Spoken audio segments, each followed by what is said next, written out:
В Магасе под председательством Махмуда Али Калиматова прошло совещание с участием члена правления ПАО «Газпром» Владимира Маркова с руководителями администраций городов и районов республики.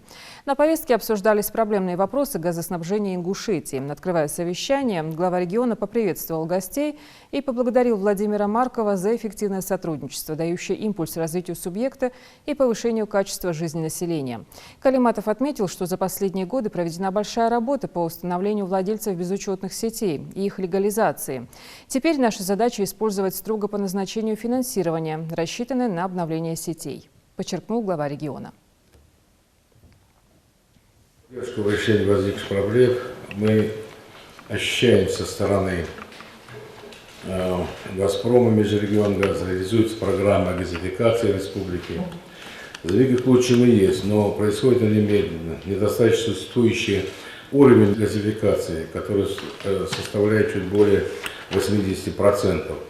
Но с другой стороны, пятая часть была лишена у нас возможности пользоваться газом. Показатель хороший, но все-таки. Необходимо ускорить создание генеральной схемы газоснабжения и газификации Республики Ингушетия. Мы постоянно держим на контроле проблему оплаты поставленных энергоресурсов. Созданная и функционирует специальная рабочая группа по снижению задолженности за поставленные энергоресурсы, в состав которой включены представители органов исполнительной и муниципальной власти.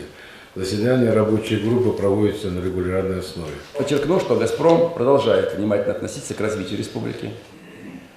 Только на текущий год в планах «Газпрома» запланировано более 1,4 миллиарда рублей инвестиций в развитие газовых сетей. Мы надеемся, что мы с вами правильно организационно их направим, чтобы они дали одновременный эффект для жителей и для хозяйства газового. Это является ключевым подходом в наших партнерских отношениях. После совещания Махмуд Али Калиматов и Владимир Марков ответили на вопросы журналистов. Основной наш вопрос, конечно, заключался в том, как правильно эти деньги использовать. Большие деньги, 1 миллиард 400. Но прежде всего мы обсуждали это с точки зрения того, что и республика должна иметь обратную отдачу. Ведь низкий уровень платежей, сети, которые бесхозные и никому не принадлежат, от них зависит жизнеобеспечение огромного количества людей. Ими никто не занимается. Часть сетей построены здесь еще были далеко до этапов перестройки и нового времени в нашей стране, то есть 50-60 лет. Вот это основная тематика. И наша основная цель – привлечь и глав муниципальных образований к этой работе, чтобы они стояли в стороне, чтобы они понимали, что это их прямая обязанность вот, организовывать процесс взаимодействия между поставщиками ресурсоснабжающими организациями и населением. Вот примерно в этом русле. У нас сегодня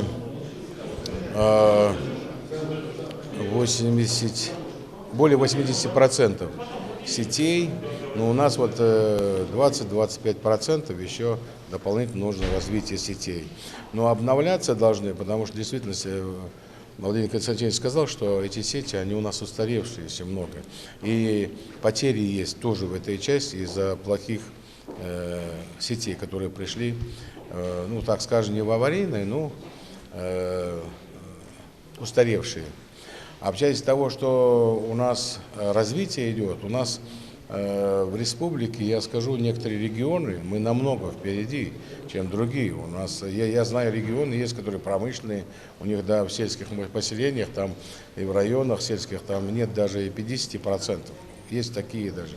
Но сегодня хотел бы сказать, что каждый потребитель, будь то юридическое лицо, федеральная структура или кто, у нас есть необходимость, чтобы их улучшать.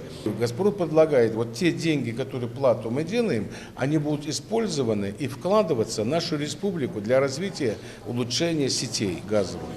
Вот в чем вот вопрос самый главный, который я вижу. Уровень собираемости платежей все еще остается низким в регионе, но в этом направлении постоянно ведется работа. Показатели за последнее время хоть и не намного, но все же удалось улучшить, отмечают главы некоторых районов Ингушетии. Традиционно Жайракский район всегда занимал первое место по платежной дисциплине, по проценту оплаты. А за электроэнергию у нас и за 2019 год по результатам первое место по СКФО мы сохранили, а именно в газовой отрасли скажем так, где-то с мая месяца произошел какой-то сбой.